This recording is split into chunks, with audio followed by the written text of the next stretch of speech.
Yeah, we appreciate those guys as well. Segment 3. All right, we don't have a ton of games, but 2 pages worth, at least notes I got here. So let's start out with Thursday.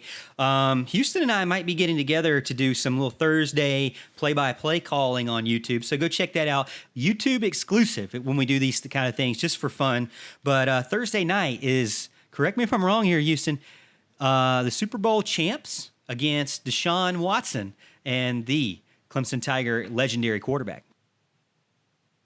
That is correct. You've got the Kansas City Chiefs taking on the Houston Texans. I'm actually trying to look up that picks against the spread right now on OddsShark. Right now, I've got the college ones pulled up, but that's going on currently on Thursday night. NFL gets started, but you also have a college game that night too. UAB in Miami. Yeah, and that's the one we're going to talk about. 8 p.m. UAB. Actually, right now UAB is 1-0, so they already got one game under their belt. Miami 0-0 right now. The current spread that I have on OddsShark.com as of Monday night, minus 13.5. Now, here's some notes that I kind of pulled up for UAB. UAB has the fewest points allowed in Conference USA last year. UAB has already got a game played, so they maybe got to knock the rust off, right? And then for Miami, Rhett Lashley came from SMU, scoring an average of 42.1 points per game at SMU. And then we know Allen loves De'Aaron King, and so do we. And then as well as Cameron Harris and Brevin Jordan, some 2 guys that King can get the ball to early and often. Now, they don't have Gregory Rousseau, the all-ACC defensive end there. But, can Miami, that's 2 touchdowns there. So can Miami come out hot on Thursday, do some good for the ACC, show off what they can do, at least on the offensive side of the ball, maybe show some slight improvement? Hey, any improvement in the offensive line would be good. Maybe they can do that. I'm going to go ahead and say I'm taking Miami minus 13.5 in this game. Yeah, actually, I debated about this one for a while because I don't think UAB is a horrible team. I really don't. I am going to take Miami simply because of De'Aaron King, and I think he's going to provide that team with a little bit of spark and playmaking ability and being able to extend plays with his legs. I think he's going to be able to kind of push this Miami offense to kind of a little beyond what they've been able to do. I am a little concerned they don't have Rousseau, but they still have Roche or Roche, however you say it, on the other side. He's also a great defensive end as well. So I still think they'll be able to get a little bit of a pass rush. I'm going to take Miami on this one. Yeah, so just a little fun stat for you.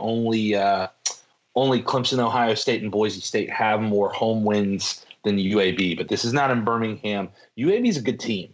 They're well coached. Bill Clark's a great coach out there in Birmingham. I think they're going to be ready to play. They've already got a game under their belt. And I personally, I'm not keen on Rhett Lashley. He's kind of the guy that works for the guy.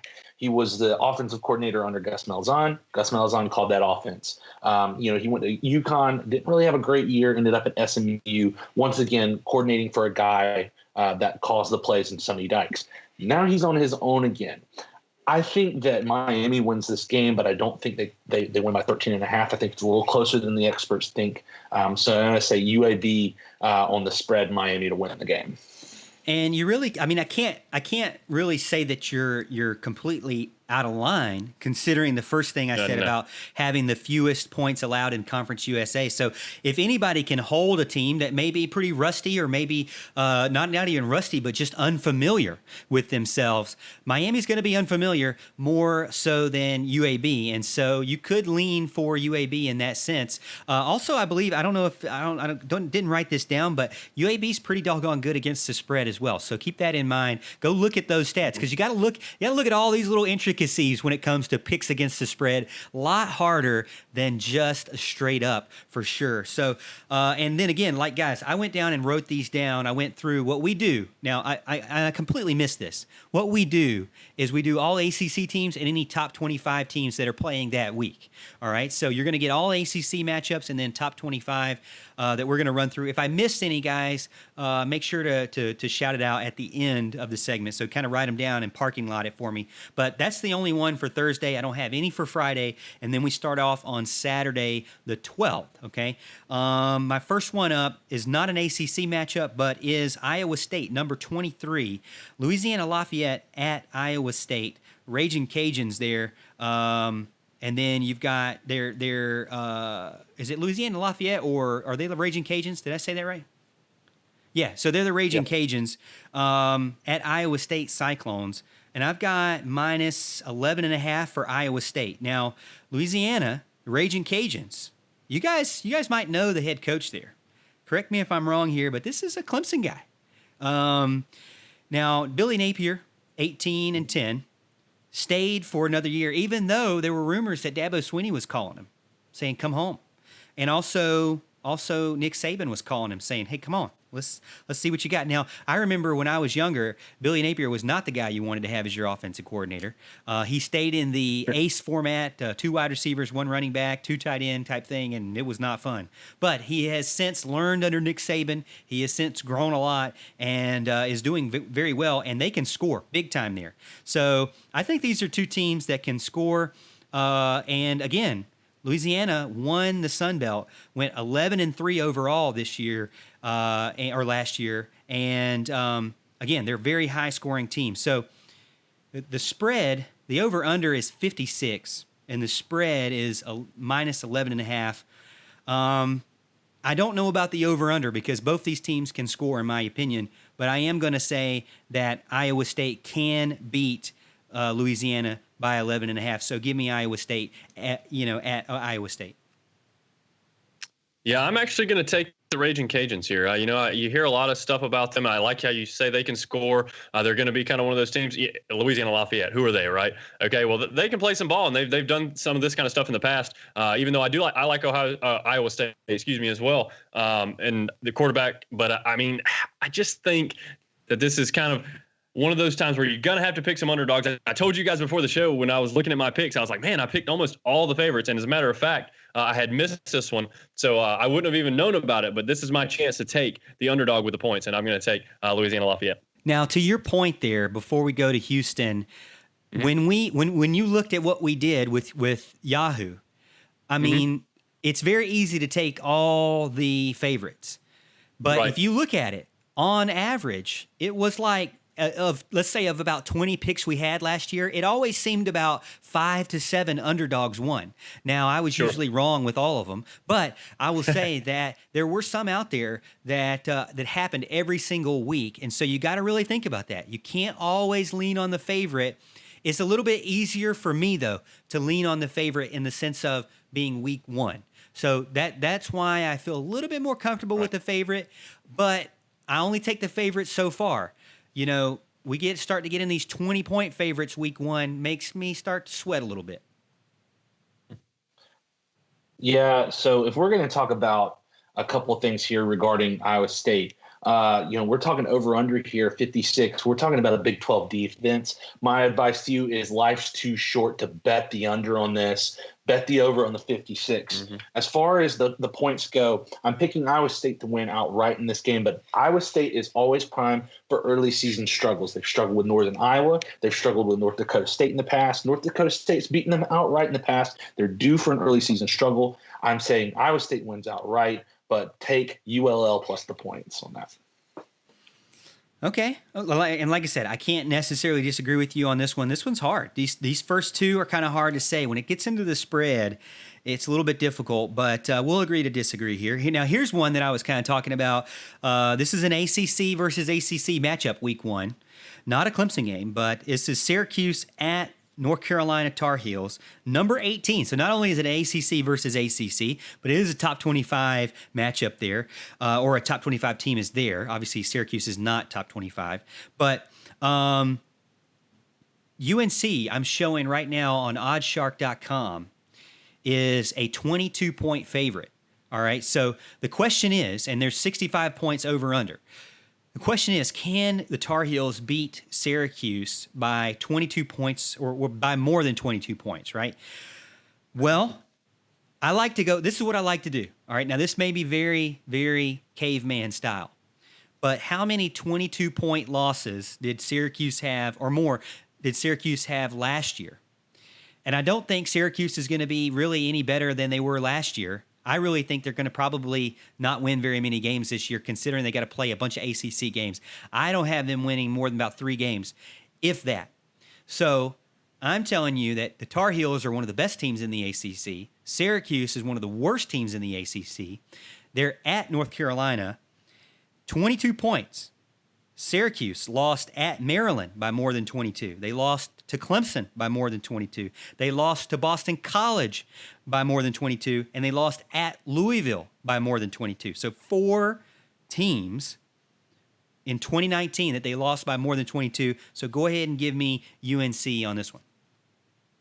Yeah, I got to tell you. So when I was looking at the OddsShark site earlier today, I swear I saw it at minus 15. That's what I had written down. I'm like, what in the world is wrong with this spread? Because that should be much higher. So that makes more sense. 22 makes a lot more sense. Okay, that's about where I thought it should be. And of course, I had UNC picked at minus 15. Heck, I was about to go, try to find somewhere online and throw some money down on that game for sure. But yeah, I would have to agree with you. I don't like Syracuse very much. And Tommy DeVito, I just don't think their offense is that good. And I don't like UNC's defense either. I think they lost a lot, but I think they're pretty well coached. But I think they're going to be able to score a couple. Syracuse will be, but UNC should be able to score like 40 plus on Syracuse. I'm going to take UNC to cover the 22. Sleepy noon kickoff in an empty Kenan Stadium. You might as well put this on Jefferson Pilot Sports. I'm just saying that out loud now. Look, this is going to be a sloppy game, I feel like, and I think that's the only way that Syracuse keeps it under 22. I think that's actually possible. I'm actually going to take Cuse on the points. UNC is going to win by a lot, but I don't think it's going to be 22. I think it's going to be one of those games where you get to the end of the game and you wonder how UNC didn't win by more. I think it's going to be a mistake-filled game, high-score game. I think you might be more tempted to bet the over in this game as well because neither of these defenses are very good. I think it ends being like a 17 to 20 point game, but not 22. I'm taking Syracuse plus 22 on that. Houston is like bent on not picking the same team as me. And this could be either really great for me or just crash and burn for me at this point. So we'll see. But again, I can't really argue against it because I know there are a ton of Syracuse homers out there. They're going to watch this. A lot of Syracuse fans, for whatever reason, seem to find our show on YouTube after the fact and say, hey, Morgan, you got to give Syracuse more credit than this. You're not giving enough credit in that sense. But I will say I'm sticking to this one. All right, so we've got Duke at Notre Dame, and this is a good one because this is Chase Bryce. He's already been named the starter. Notre Dame is number 10 in the nation, which, like I said, I think they're way too overranked there. Here's the deal: minus 20 on OddsShark.com right now. So we've got Duke at Notre Dame. Notre Dame giving 20. 2019 20-point losses for Duke. Alabama. Virginia, Notre Dame, 38-7. And then Syracuse. I'm pretty sure that's one of those games where I picked Duke and then they ended up losing to Syracuse, making me so mad last year. But the difference is Chase Bryce going to be much better than Quentin Harris? Can Chase Bryce throw more points up on the board than Quentin Harris did last year? You know what? Being a Clemson Tiger fan and being a Clemson Tiger show, how can I not say yes that Chase Bryce can get Duke some more points going into this year? If they lost by 21 last year, then I say go ahead and give me Chase Bryce to at least keep it closer than that. So I'm going to take Duke plus the 20. I like Chase Bryce. We talked about him in the Syracuse game when he came in and was hailed as the hero. And again, I think I pointed out he didn't do all that much in that Syracuse game, believe it or not. Now, I understand the situation he was put in and very proud of him. He made one great throw, and it was a good throw to T. Higgins. It was the game-saving throw. But a lot of that was Etienne. Etienne was the comeback, okay? He handed the ball off to him. He made the plays. We always want to think the best guy's the backup quarterback, and I'm not so sure. I'm not so sure what he's going to be at Duke. He's not going to have the players he had at Clemson. Okay, T. Higgins is not going to be out there to catch that fourth down pass. So I'm not so sure what he can do, and I like Notre Dame. I think they're a good team, and I'm going to take Notre Dame minus the 20.5. Not so fast, my friend, as we like to say. I think I'm on Morgan on the Duke train here. I think he's going to have a very successful career at Duke. I think nobody's talking about them. We're not talking about that we have Chase Bryce being coached by David Cutcliffe. I think that alone is an improvement for him this year, and I think Duke keeps it within 20 points. You say not so fast as we like to say, but that's Lee Corso. So I don't know if Lee Corso has been on the show. I can't remember if he's done that or not, but I'm just messing with you, Houston. But thank you for picking with me there, Houston, on that one. I really appreciate that. I wrote that down. I didn't write down the earlier ones. I had to write down who picked what, or maybe I can just go through and replay it. By the way, you can go on our YouTube channel and replay it at any time. Another ACC matchup, and also James gets in, says they canceled Oklahoma State versus Tulsa. I didn't see that on OddsShark, but that must have just came out. So I have a pick down here, but that must have just came out. Thanks for the info, James. Georgia Tech at Florida State. Georgia Tech minus 12.5. So Florida State minus 12.5. Can Florida State win by more than 12.5 points? Well, Georgia Tech, they lost by more than 13 points to Clemson, Temple, UNC, Duke, Virginia Tech, and Georgia. So 6 games there where they lost. But I think Georgia Tech is getting a little bit better every single year. I think they're going to continue to get better under Jeff Collins. Mike Norvell's still got a lot of controversy and problems going on at Florida State. They still have a terrible offensive line, but 12.5 points. I just don't think Georgia Tech is there yet. I'm not saying Florida State is awesome. So if Walt's listening, Florida State is not an awesome team. I just think that they can beat them by 12.5. So give me Florida State. I hate to say it, but give me Florida State. Yeah, I'm with you as well. I'm taking FSU minus the 12.5. It's not because I think Florida State's awesome. It's not on name recognition or anything like that. I just don't think Georgia Tech's there. And Florida State's got this one at home. I'm going to take the Seminoles in this one. Both of these teams are really bad. And I think that's part of the reason why I'm saying that Florida State will be under the 12.5. I think they win this game outright. I think it's closer than a lot of people think just because Florida State still has several issues to deal with on their defense and their offensive line. I think that's what keeps it within 12.5.